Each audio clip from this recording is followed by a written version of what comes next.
Welcome to this Thursday edition of FreightWaves Now. I'm Emily Zink. We have a special update for you from Craig Fuller and Nick Austin talking about prepping for Dorian from a logistics standpoint. But first, we start with our carrier update.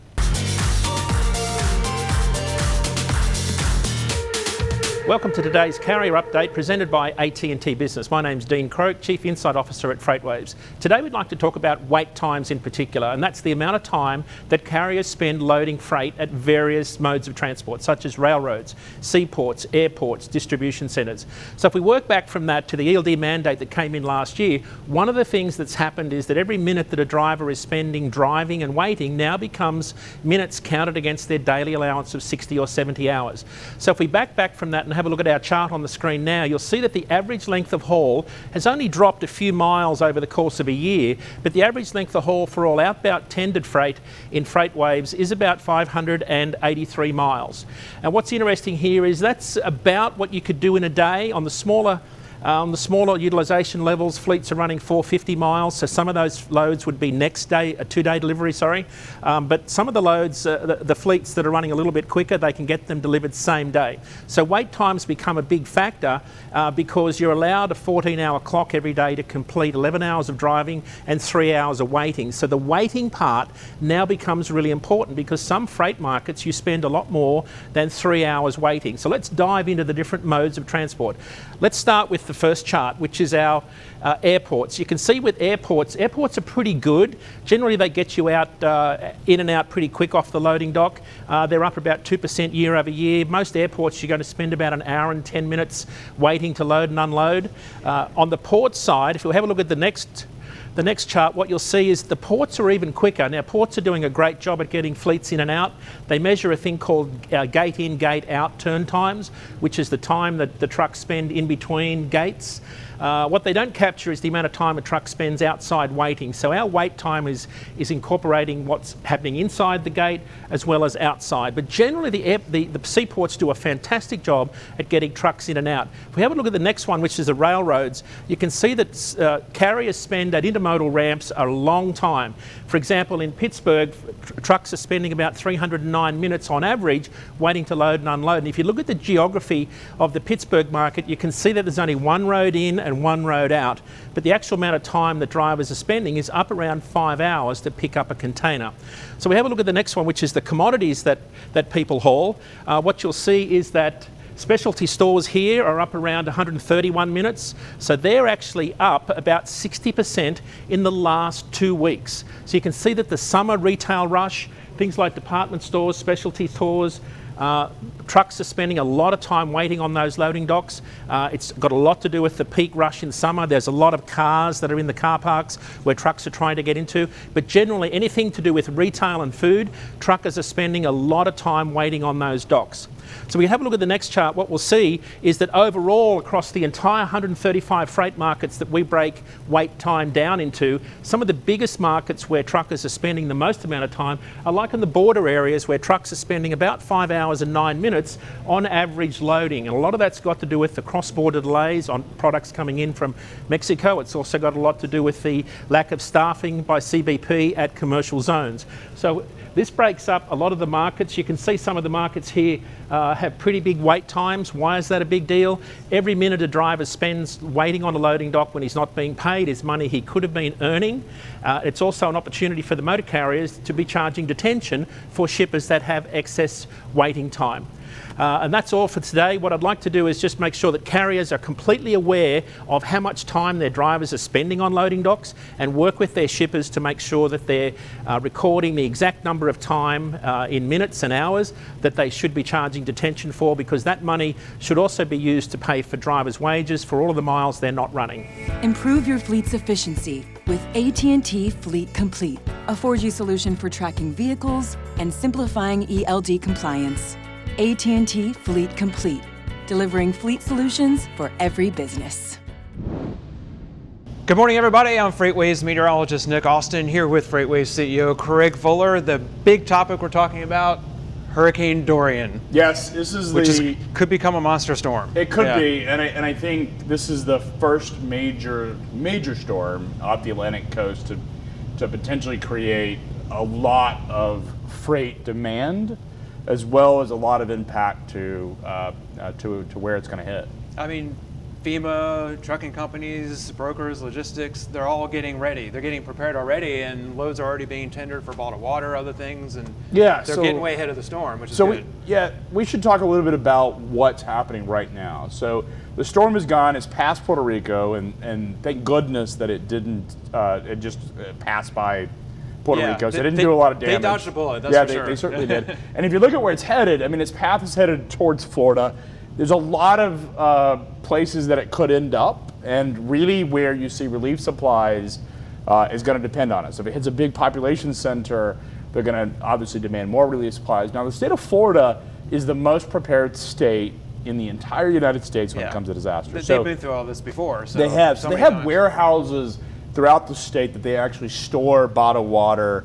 You know, military ready-to-eats, MREs, as they're known, are actually used a lot because what's going to happen is you're going to lose power, you're going to lose cellular terrestrial towers, those cell towers are going to get knocked out, Wi-Fi likely get knocked out. So when you're losing your internet access, you're losing your cellular access, and you're losing plumbing and you're losing your water pump systems and filtration systems, then bottled water and food, MREs, become really important because you've lost your grocery stores. Right. And so what's happening right now is throughout the country, particularly throughout the Southeast, is FEMA and the state of Florida are bringing in relief supplies and ordering those relief supplies from all over. So it could come from Canada.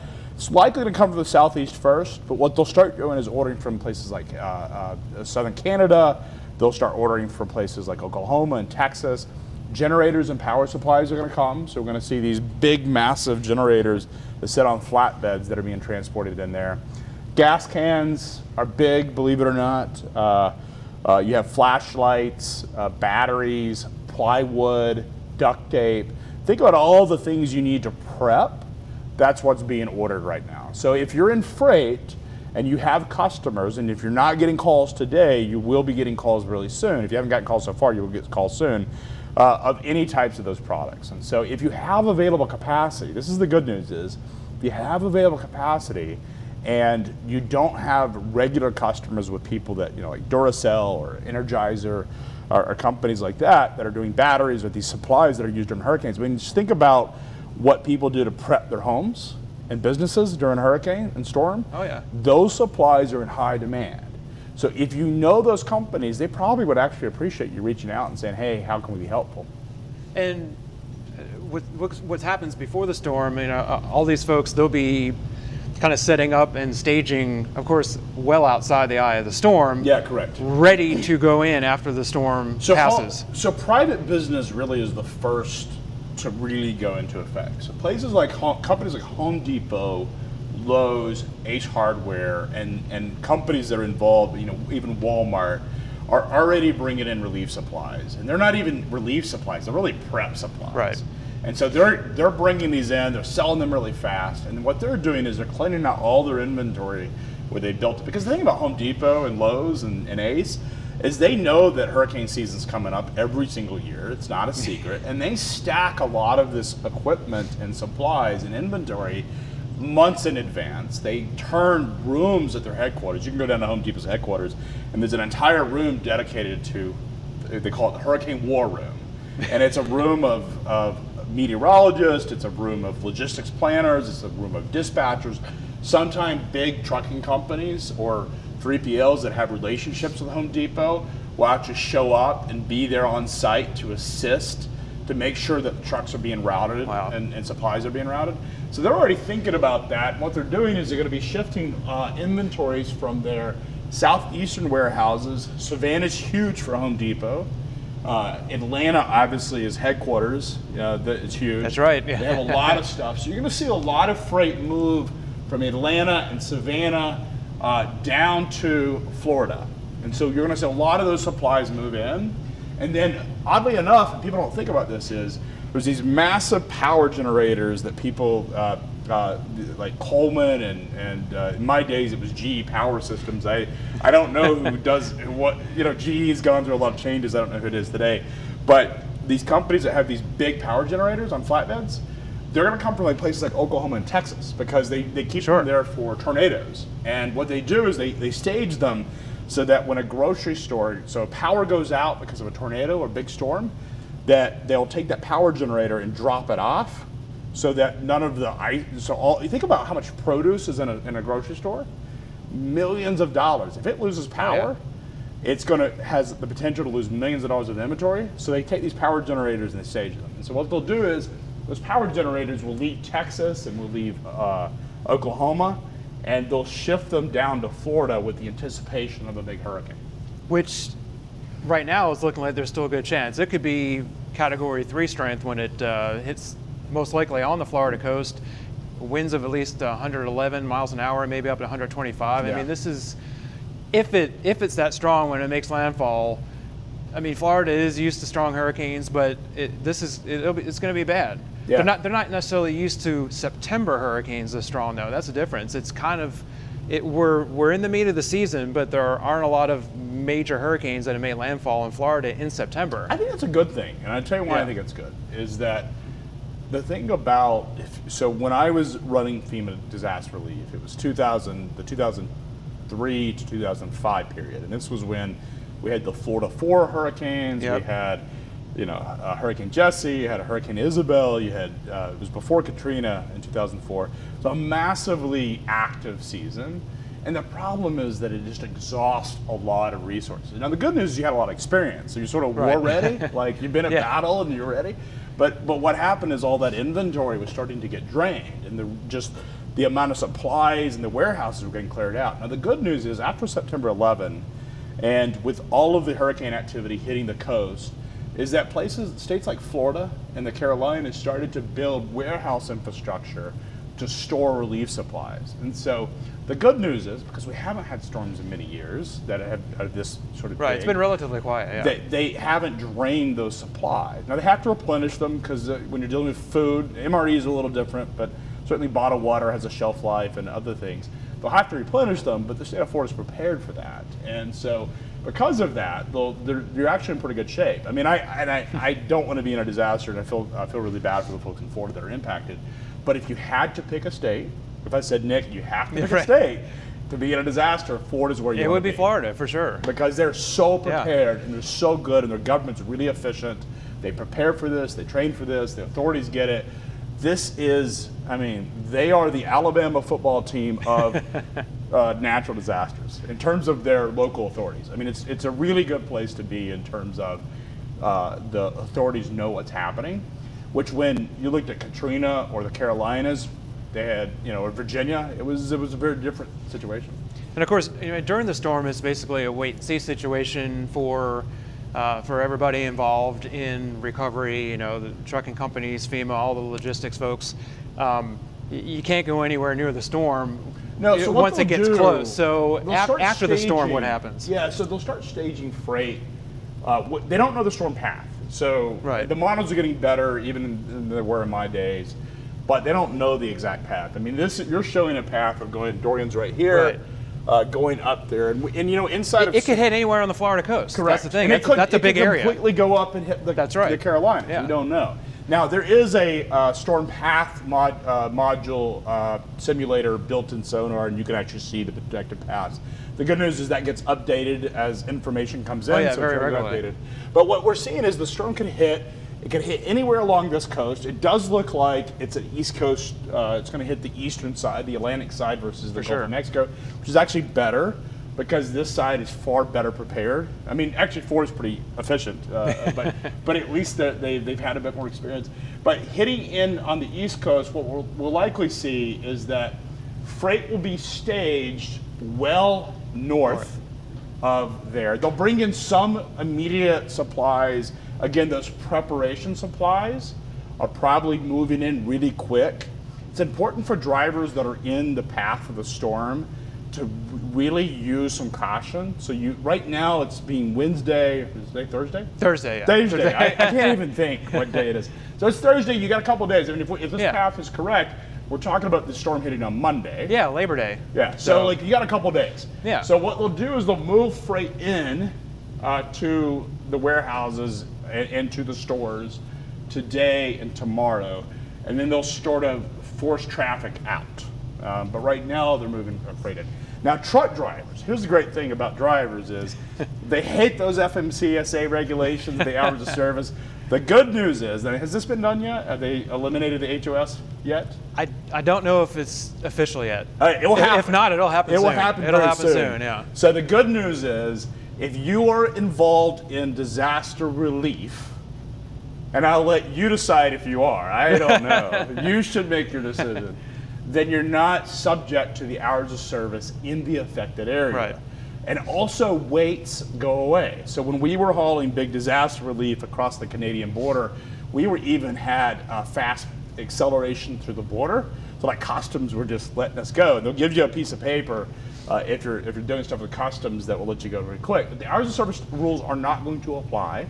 And you'll have the opportunity to come in and leave really quick without worrying about your normal hours of service, which is really quite How nice. far outside of, once they have a really good idea of where the landfall is going to be, where the eye of the storm is going to be, typically how far outside the storm do they stage? Well, they stage it far enough away at this point. So what they'll do is they'll start ordering supplies in on these, basically pre-staging it. So right now you got a couple of days. The good news about a hurricane is it's coming. You have a lot of time to prepare. You have a lot of time. In most cases, yeah. So right now they're going to take as much of the freight, those prep supplies as they can, and move them into the state. So they're not going to actually stage too far away from the actual places because they need to get plywood, gas cans, batteries, flashlights, generators, bottled water. They need to get it into the state of Florida where people are going to use it. Right. So they have them there.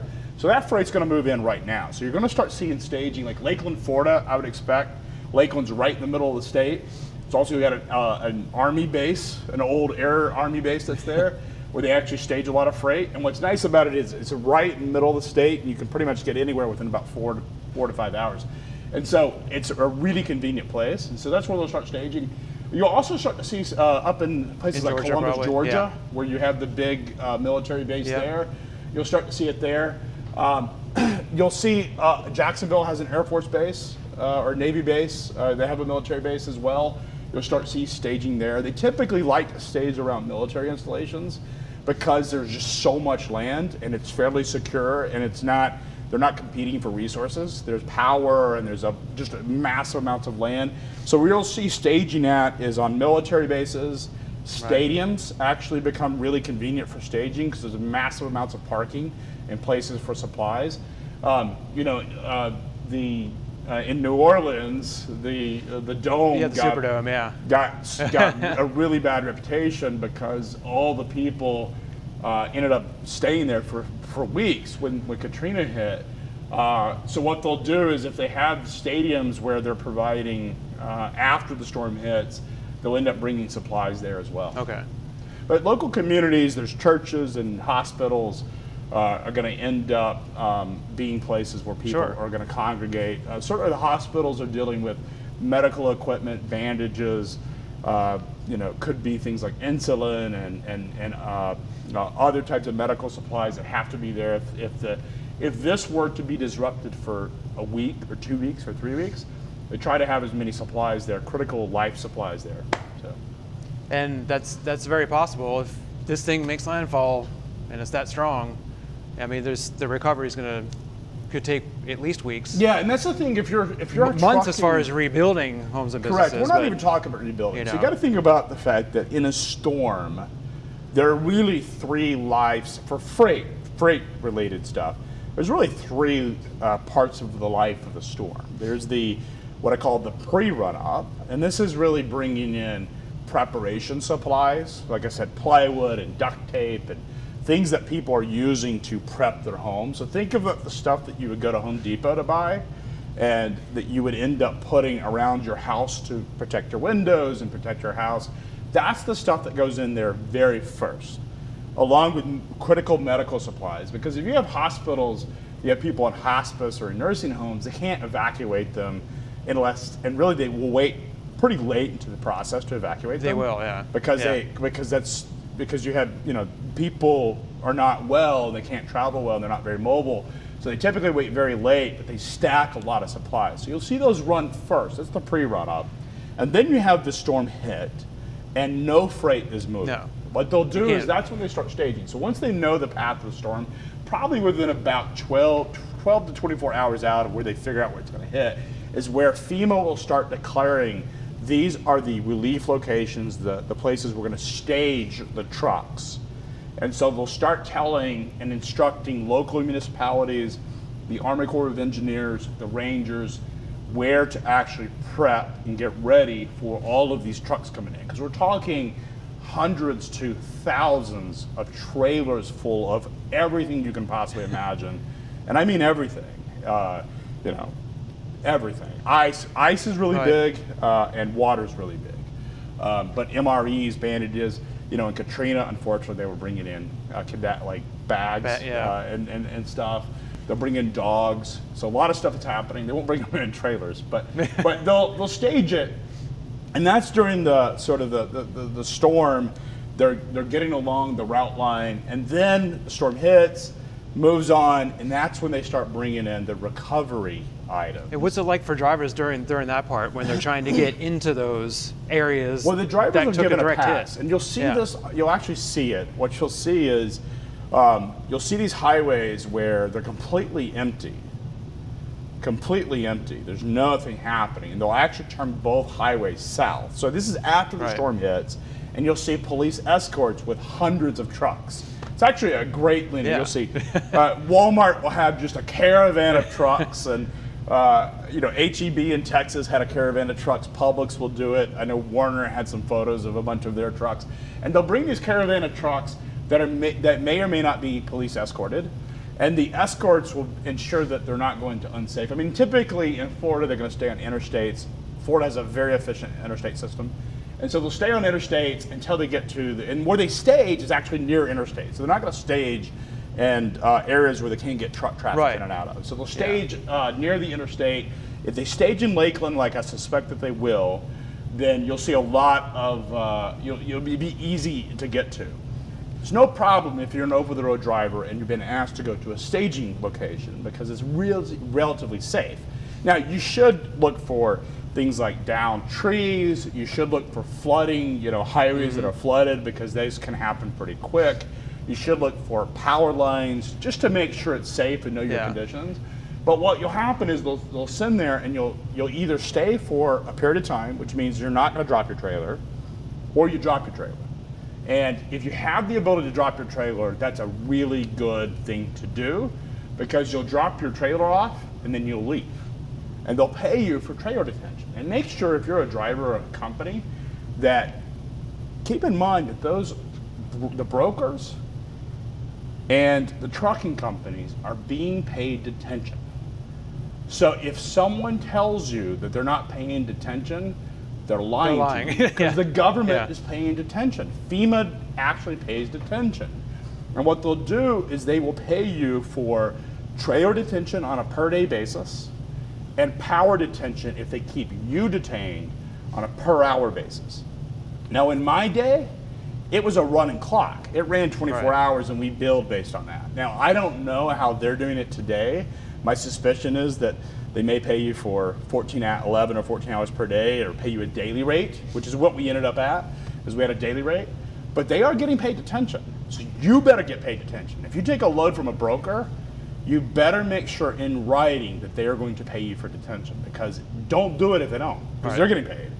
And you need to send in paperwork. So you'll be there, hopefully not long, if you're able to drop your trailer. Because keep in mind, if you aren't able to drop your trailer, you could be there for weeks. Because what will happen is they'll bring 600, 700, 1,000 trailers, and it's not first in, first out, or last in, first out. It's like, hey, that trailer is going there. That trailer, hey, that trailer is going there. They don't have any clue. There's no organization. And they're like, hey, I need bottled water here. And they just randomly pick a trailer out. So you don't know when you're going to get your call. So be prepared. The other thing, we've talked about this before, is there is no Wi-Fi and there is no cellular connections. All of that's been completely wiped out, so there's no internet. So your Netflix, gone. Your Hulu, gone. YouTube, gone. Cell phone's gone. Bring actual, Facebook bring gone. actual board games. Do something A deck of fun. cards. Yeah, you're gonna need the cards. You're gonna need board games. things that don't require electronics. Exactly, and the internet. The internet. That's right. And so you gotta find something to keep your mind occupied. So get the books that you've been wanting to read for weeks or months or years. Get games to entertain yourself, because literally there is nothing for potentially weeks that you could be down there. The other thing is stock up on food. Because I know we've talked about this. Pop-Tarts, right? Pop-Tarts are the number one food consumed during a hurricane because they're packed with sugar and carbs, and they're great and delicious. They have a long shelf life, forever. right? Like the apocalypse will happen. It's like Twinkies. They last, they can stay on the shelf forever. Exactly. So bring food. Bring lots of food that doesn't require preparation. Right. If you bring stuff to, make sure you have, like, baby wipes are always good because the bathroom situation won't be great. There are probably not showers down there. So just think about the fact that if you went into a war zone, and there's no power, there's no plumbing, there's no internet, that's what you're going to get into, because that's exactly what happens.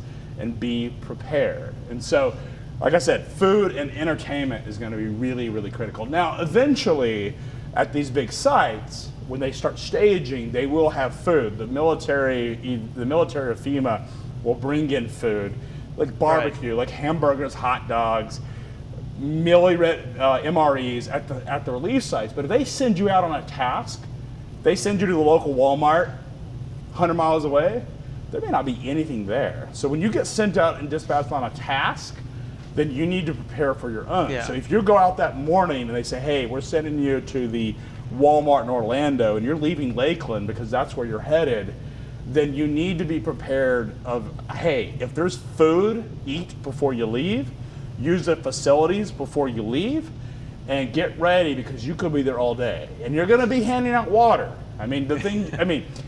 Sitting in a truck while volunteers are coming out, you could do it. You're not going to be very popular. So if it's up to the drivers. They've got to be prepared. They've got to be prepared. They've got to be everything. Prepared for just massive chaos. Yeah.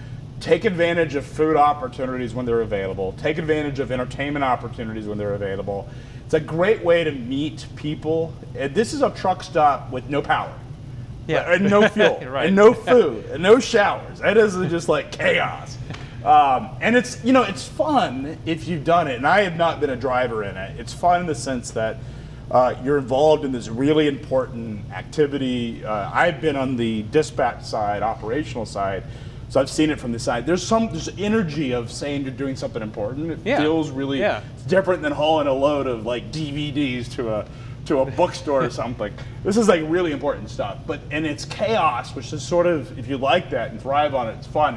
But it can drain on you for days and weeks. The other thing to keep in mind is, if you're going to take a load, they pay well. So the other thing is, when you're negotiating with the rate with brokers, make sure you negotiate the rate that's going for there, and make sure that they're treating you fairly. Don't take just the first offer. Use the ability to negotiate, because they're getting paid well, and you don't want the broker making all the money if you're the guy hauling the truck. Right. So make sure that you take care of yourself. Get a rate that you're comfortable with. Negotiate your daily detention rate. The government does set a standard rate in their contracts, so find out what that is. Talk to other drivers and ask to make sure that you get the same. Now, once you do that, decide whether you're going to be down there for weeks or hours. And don't expect the broker that you're talking to have any clue. Like, they don't know. Right. Like, they literally don't know, because they're getting all these orders in, and they may not even know. And when we were doing it, we had people who had never been in a hurricane ever before, may have been at the company for a few weeks, that we're just like, hey, we need you to dispatch. They had no clue what was happening. So don't expect the person on the phone to have all of the answers. They've likely never been to a disaster site, so they don't have a clue. So the best thing to do is network with other drivers and get on Facebook and find out what's happening, get instructions. Twitter is a great resource. We have information inside of Sonar for those that have access to Sonar to see the paths. You can go and look at the FEMA feed on the social media content. You can see the potential paths of the storm, the forecasted paths. There's a lot of information that's out there, but you have to be prepared. You want to take some questions? Yeah, absolutely. We have some questions? We didn't get it. People are loving it, though. They say it's insightful and wonderful. Excellent. Okay. Well, that's great. It's good. So we're going to be back at noon. Right. We're going to stay tuned. Now you're headed there, right? Be heading out probably tomorrow. So Nick Austin, probably if it's Lakeland, Florida, which is my guess, then Lakeland is where you'll be, because you're going to go on site and you're going to be down there doing updates and helping inform what's happening, which is really important because not a lot of stuff people know. And we'll keep updates here in Chattanooga as to what's going on and keep that content rolling. But we're going to be back at noon with updated information of the storm. In the meantime, we're going to be talking to freight brokers that are dispatching loads out. And we would love to hear from any of the freight brokers that are actually involved in FEMA. If you are getting information and you need something to get out, if you have loads and you're looking to cover them, let us know. We don't play preference. I don't care who gets the loads. What I care about is they get covered, because this is a chaotic event. The great thing about living in the United States is we pay a lot of taxes. Right. But we also live in a government that loves to spend money, and they spend money for these types of disaster reliefs. And this is one of the few times in trucking that you can absolutely be sure, because the government is paying so much money. They tend to overreact in these situations. And because they're overreacting, that means a lot of money's flowing. It's an opportunity to do well as a driver, because you are asked for a really important task, and so you should make sure you get paid. And Craig, so maximize that. If you do have loads and you're looking to cover them and you just want to get the word out, we would love to get your input. If you're talking to folks and they don't know what to expect and you want us to get a few things out, let us know. We're happy to take that. We'll keep it updated. Anything else, Nick?